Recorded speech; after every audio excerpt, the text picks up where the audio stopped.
Hello, I'm Gerald Reeves, and I'm a member here at Signal Mountain Presbyterian Church. I am also a member of our church's student ministry team. Today, I would like to talk to you about the pandemic and how it impacts the feelings of loss and grief in our lives today.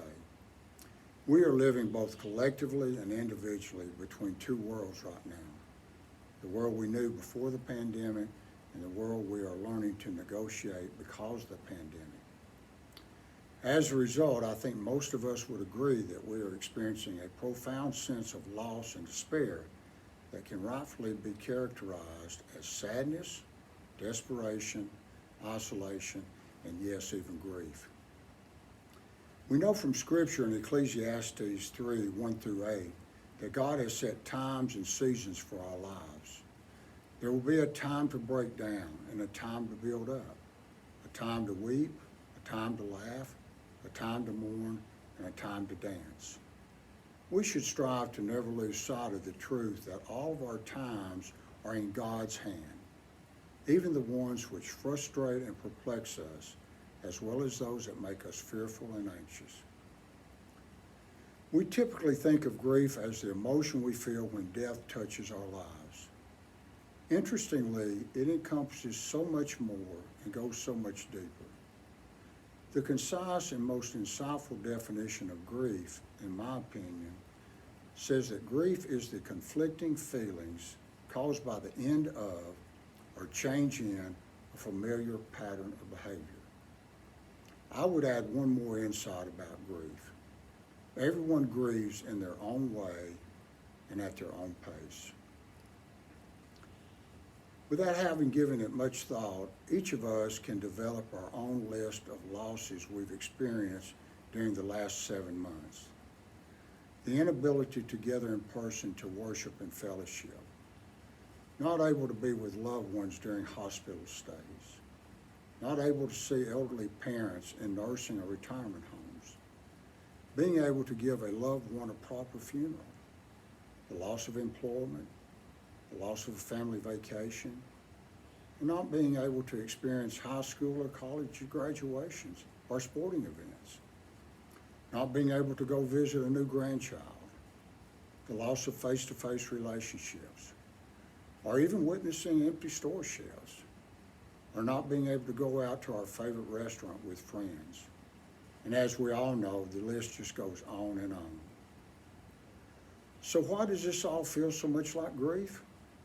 It quite simply does because it is grief.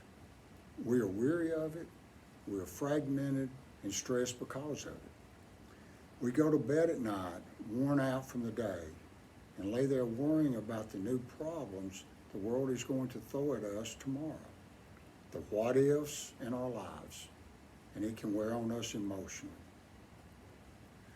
Even though we know that loss and grief will be inevitable in our lives, we find ourselves rushing ahead and anticipating those losses and their associated feelings of grief before they ever become a reality. We would do well to remember Matthew 6:34 that tells us, "Therefore do not be anxious about tomorrow, for tomorrow will be anxious for itself. Sufficient for the day is its own trouble." Another stress that we impose on ourselves is when we allow ourselves to feel helpless to manage life in the face of these uncertain times. We cannot see the end and we feel overwhelmed. All the things we are experiencing are contradictions to the life as we have known it, or perhaps more importantly, life as we had hoped, planned, or anticipated it to be. One thing we must remind ourselves of is that the world is not just uniquely unfair to us personally, it is unfair to everyone. No one is immune from the troubles of life. So the twin challenges of loss and grief should remind us that we are part of a larger stream of humanity, a stream that is all too familiar with grief and loss. And we should also be reminded that there is a vast difference between our expectations of good in our lives and our present experiences of its absence. Haven't we often felt like the words of Psalms 22:24? I pour out like water All my bones are out of joint. My heart is like wax. It is melted within my breast. Or Psalms 13, 1 through 2. How long, O Lord, will you forget me? Forever? In his book, The Road to Character, David Brooks says that suffering shatters the illusions of self-mastery. Recovering from loss and grief is not like recovering from disease. Many people do not come out healed. They come out different. Current statistics show us that in the U.S. during the pandemic months, domestic violence, substance abuse, child abuse, and an ever-increasing list of mental and physical issues have increased by historic proportions. The signs of grief are being played out all around us. Denial, anger, sadness, despair. Many people, maybe ourselves or the ones we love, will come out of this pandemic different than they were before. And we will not know how different until we walk the path. None of us have been down this road before. One thing we know for sure, that we do not grieve as others who do not have hope. Because the gospel allows us to grieve honestly, to admit we struggle in the middle of confusion and doubt, but knowing all the while that we do not grieve alone. Grief and loss do not have the last words. They may be inevitable, varied, or repeated, or painful, and they may reflect deeply on and pose challenges to our faith. But we are called to live into God's given identity, even during difficult seasons of our lives, remembering God has been in our past, He's here today, and God will be in our future.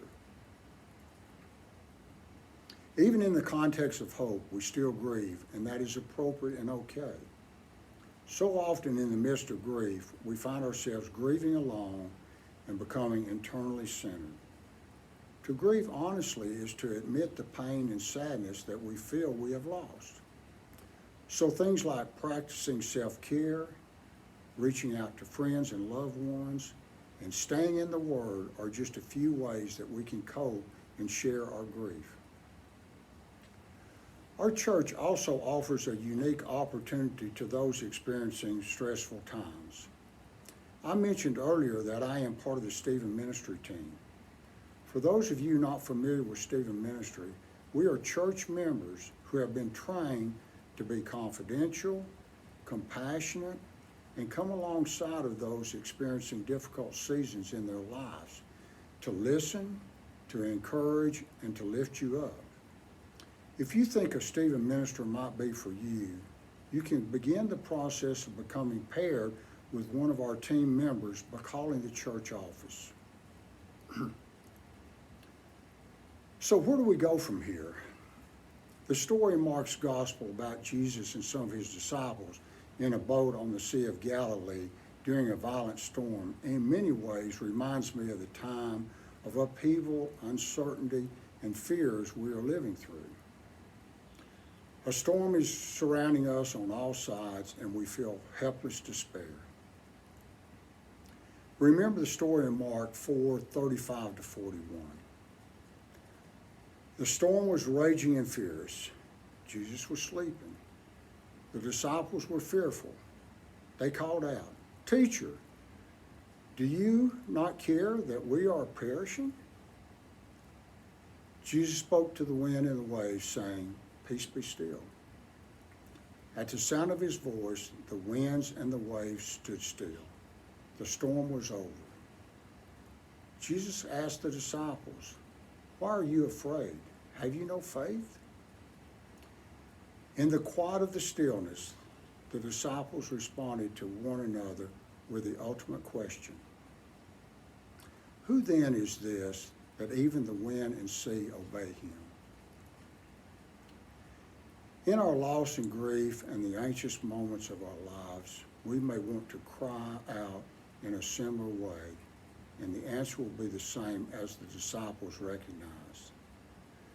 The who was and is the sovereign and mighty Emmanuel, God with us.